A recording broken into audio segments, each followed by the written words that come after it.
I'm Harris Faulkner, and this is the Fox Report. It's the bottom of the hour. If you are just joining us, we're looking ahead. President Obama preparing for his State of the Union address about where the country is right now. The customary speech before Congress comes at a time, though, when Americans are saying they are more dissatisfied with government now than they have been in any time in the past 13 years. New polling showing 65% of Americans surveyed say they are dissatisfied. That's up from 47% in 2008 and 30% in 2001. It is picking up. Why? Let's bring in our political insiders at Fox News. And you can join the conversation, too, on Twitter at FN Insiders and at Harris Faulkner, hashtag Fox Report Weekend. John LeBoutillier, former Republican congressman, New York. Pat Caddell, a former pollster for President Jimmy Carter and Fox News contributor. And Doug Schoen, former pollster and President Bill Clinton, for him, rather, and Fox News contributor as well. Gentlemen, great to have you tonight. Doug, what is driving this dissatisfaction specifically? Well, I think there are 3 or 4 things, Harris, and I think we're at a cataclysmic moment. First, there's the economic condition in America. We are at record low levels of employment for the population, even as the unemployment rate itself drops. Fewer people are working. We have a health care bill which is really failed the American people in their terms, and internationally we are seen as weak and impotent as controversies rage in Syria, North Korea, Iran. Bottom line, the American people are dissatisfied with both parties, Harris. You know, John, instead of uniting the people trusted to fix these things, I've heard you say that we're more divided than ever, and this is part of the problem, why people are so unhappy. Yeah, Harris, if you could put that graph back up for a sec. If you look to the left of it, it dips down. The little dip on the left, that's right after 9/11, when the country was united behind the government, which happened to be President George W. Bush, Republican House and Senate. They had a chance to unite the country and do something together to make the country better, Republican and Democrat. They didn't do it. And we have a steady climb through the whole Bush years to 2008, when President Obama, a change, the first black American to be elected president, out of the box, different, who had spoken about unity and not dividing the country, he gets in. And there's hope in the country that he could unite us. Look at that thing. It keeps going up. Today, we're more divided and more ticked off against the government and both parties than we've ever been. Pat, I would ask this, though. Really, did anybody think that one man could do it? Congress wears this, too. Well, the whole system wears it. The fact is that the person who was going to make changes didn't. In fact, just became part of the same landscape, and in fact, more partisan and more divisive than any president since Richard Nixon. But what happens is that the country's reacting to a failed system, a system they believe where the economy is taking care of the people who are powerful and not them, a system where they believe, today we saw 21% of the people said that the government operates with the consent of the governed. Without the consent, it's 3, yes, only 21% thought, which is the whole basis of the Declaration of Independence. I always refer to that. You have a country that believes that, as Doug said, the economy and health care, and most of all, a sense that they are left out of this. And by the way, they're not divided. They're united in their opposition to what the political system is doing to them, a system that they are told is the only game in town. You know, it's interesting, because I responded to John by saying, oh, but one man really couldn't do it. Well, you know what? Maybe this one man thinks he can, because you know what, Pat, Doug, and John? Now we got this threat, as some in the Republican Party are calling it, that the pen might be mightier than Congress. Well, here's the thing. Presidents have the ability, George W. Bush, right after 9/11, sadly not thereafter. But President Obama gave a speech in 2004 where he said this is not a red America or a blue America, it's a United States of America. After he was reelected, Harris, he said, I won, read the election results, I'm going forward my way. One man can make a difference, but he has to do something more than play politics. And what I think we're saying is that both sides put political gain ahead of the greater good. Well, what I was saying specifically about the pin is that the president is saying, look, if Congress doesn't agree with me on the economy and other things. That's what I was alluding to. He's going to do it without Congress. That's what I was alluding to. We have a country, and it started under Bush, whatever, in which, you know, the hell with the law, the hell with the Constitution. If you have the power, we saw this in the Senate after 200 years, basically, a precedent on filibusters. If you got the votes, you do what you want. And it looks more and more like, as we've said on the show, a banana republic. President's out there saying, I don't care what the law is, I'll just order it. Right, but this thing about executive orders is a little overrated. No, okay? it's not. They've carried them so far, John. Well, they have, but you can't. You don't think the president would on his own unilaterally do some things about the economy as he's threatening to do? Well, there's not much he's allowed to do. An executive order is an order by the president over a department under his purview. But so he he's can very tell the expensive, Treasury Harris, Department. I think you're right. I think the president has made it clear he's going to test the limits. There was the... Well, he listed where he wanted to. Right. The things that divide the economy. Why does he minimum need to? wage, He's this got the inequality Senate. that he's pointing to. He can't even get the Democrats But in the it's interesting. Senate. You say he has the Senate, but look at those 39 members of Congress who moved against him with regard to what was happening with the rollout of Obamacare just this past fall. That's because he failed them. He promised the country and he promised them sanctions something. with Iran.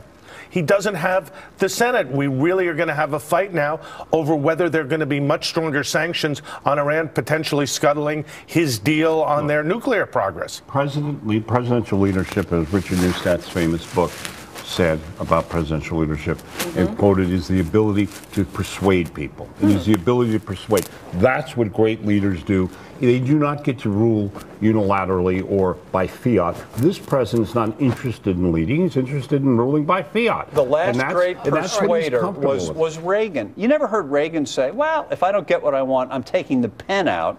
He persuaded even Democratic voters to go. Well, my 4-year-old threatens all the time to take her ball and go home. But she's 4.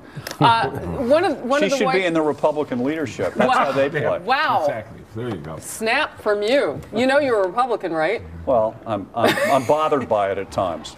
Daniel Pfeiffer, senior White House advisor today, talking about the stroke and the mightiness of the pen. Let's watch that. The president will say to the country, he's not going to wait. He has a pen and he has a phone. And he's going to use those to move the ball forward to create opportunity. And this from Twitter now. Q Bones writes, people are dissatisfied with government. The more people expect from government, the greater the overall dissatisfaction will be. Have there been too many promises, Doug? There have been huge numbers of promises. I'm going to change your health care system. I'm going to bring the country together. I'm going to basically solve international crises. And the net result has been, Harris, that our economy is adrift, our healthcare system is broken, it's gotten worse, our international position is eroding, and confidence in government is going down. And you're absolutely right. The president has decided he's going to do what he can with the pen, with unilateral exercise of power. He has the assertion that I can do things that are clearly legislatively required is almost unprecedented in a non-wartime situation where the president, the commander-in-chief, does have unique powers. This is really about, as I said, we're going to do what we want and try to stop us. And that is really dangerous. And both parties have engaged in this because it's politics before even respect for the law and respect for where we, and a failure, by the way, of leadership. And that's why when you see another poll the Gallup had this week, where the lowest percentage of people willing to elect their own congressman and all Congress people, with 17% for the Congress, 46% their own. Yeah, they don't even want the people they put in office. It's not. They call their own. And Gallup said it could be a wave election, but it's not about either party. Both parties feel the same way about their people. I want to get the State of the Union, Doug. It is not good, Harris. We have the lowest workforce participation in a generation. We have, I think it's 6.5, 7 million additional people in poverty since 2008. We have a dispirited public. We have multiple international crises where we are on the defensive and our enemies are on the advance.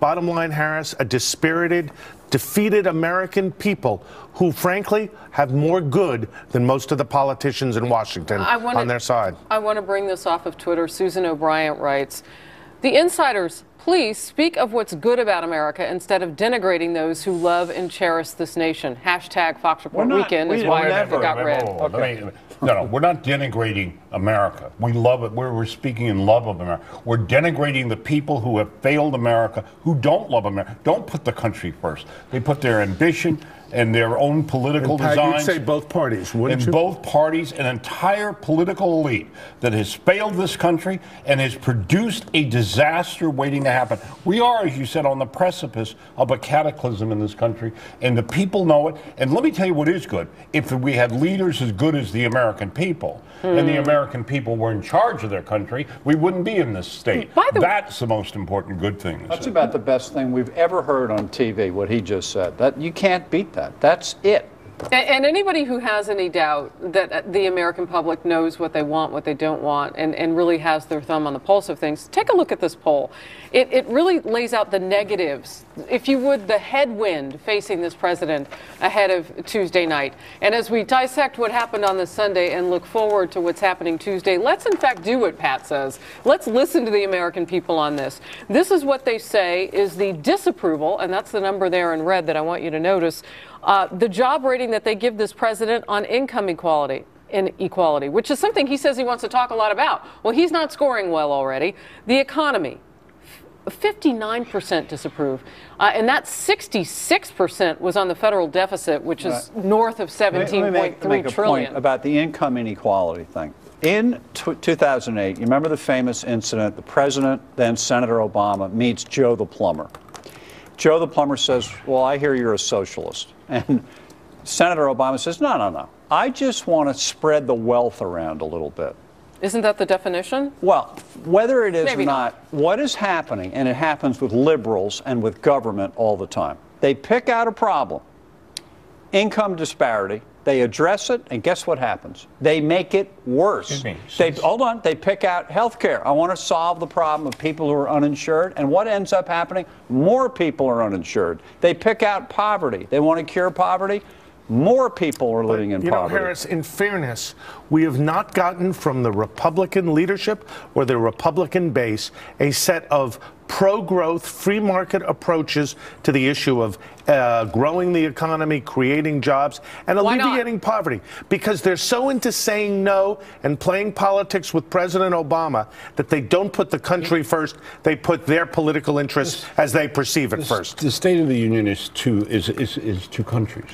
The one in Washington and the political class, and now they all talk about their definition of the issues, and the rest of the country that looks at the country, as you said, Harris, about what the numbers were like, and Doug, and John, what you were saying about income inequality, making things worse, which is exactly what they do.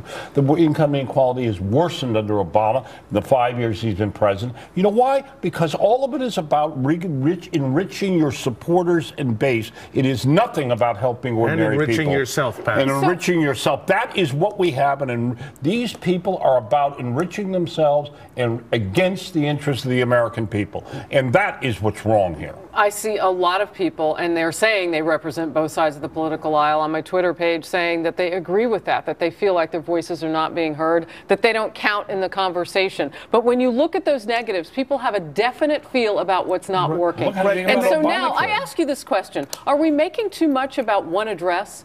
Yeah.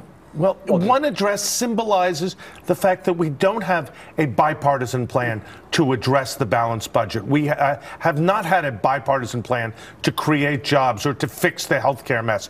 Bottom line, the American people want leadership. They want new approaches. They don't want politics. So the speech is a perfect time, I believe, Harris, to point to all the challenges we face. Reba says on Twitter, those self-centered politicians were not appointed by a king. The American people voted for this mess. Let's understand something. That's in all caps. We have a system. Yes, they did. And we have a system that perpetuates only the same people who can run in either party. It's as I like to say. Also, in the case of the president, he ran against a disastrous candidate in Mitt Romney who did not spell out the things we're trying to spell out here tonight. He divided the country with the 47%. Yeah, and what Doug talked about, which doesn't get talked about, the idea that the Republicans should be presenting an idea for how to grow the economy. Because with a growing economy, solves all the problems we're talking about. Okay, I hear you. It solves the deficit. It solves income inequality. It solves unemployment.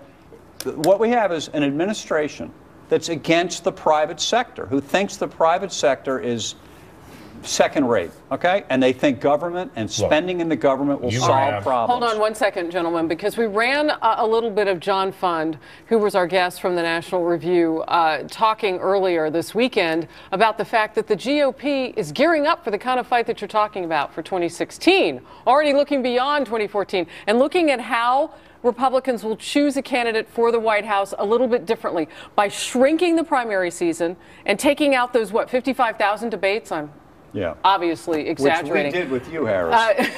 I know, we did some debates together. Doug, does that make a difference and why? Well, the Republicans believe that if they shrink the primary calendar, it'll allow consensus behind a nominee. Harris, candidly, that is a small issue, in my judgment. The larger issue is the Republicans developing a pro-growth, pro-America agenda that unites the country. Or somebody. That's more important. But look, you have somebody. let me just say this. You have Mitt Romney doing his 47%. Do you know something I don't about a third party? I know what you're. Oh, no, that's interesting. Because we've looked at that poll that says 46% of polled Americans said that they feel like we should have something other than what we have. The highest number of independents. Look, as long as our politics is the 47% and then Obama getting up and saying rich people are evil and the conservatives are evil. Look, where is somebody who says the country, we can do? We used to have leaders, and this speech you talk about, Harris, which we will not get. We will get pablum, which will, or a political agenda. Well, no one is saying, let's move this country and get this country going again. And no one is disagreeing with that. I think that the point now that I'm seeing on Twitter is just how do we get there? So let's talk a little bit more. Can you sit tight? Sure. Let's talk about what's happening right now with the Affordable Care Act and something that Pat, you say you're watching happen. A lot of people don't understand what is deteriorating in your view and maybe just are not experiencing it. Well, is it widespread? Yes, it's widespread. The numbers we see in the polling now, in the Fox poll, was the lowest support for Obamacare. It gets worse. The simple answer is the dogs won't eat the dog food. Let's pop up the numbers now. 59% of Americans now, compared with June of 2013. Now, remind everybody, they hadn't tried it yet. Now they have. 59% of Americans polled are saying in this Fox News poll they don't like the new health care law. It goes to that other poll about the consent of the governed. That 59%, that's a big majority in American politics that doesn't like the law of the land. How's that law going to work if 6 out of 10 people are negative about it? They're getting bad experience. It is exactly what they were afraid of. Yeah. All right, real quickly, in breaking news this weekend has been Ukraine. Right. And they're trying to work out a situation because the violence is spiraling out of control. People dying over there this weekend as the government now is reaching out to the opposition and saying, look, we'll make the head of the opposition the new prime minister. Correct. Just stop fighting. Your thoughts? Well, here's what's happened. The Ukrainian government is now under siege. The Russians have temporarily taken control through bullying and bribery. The people of Ukraine, like we are saying the American people may do, have risen up. Bottom line, all that we have done is send an assistant secretary of state with cookies in December.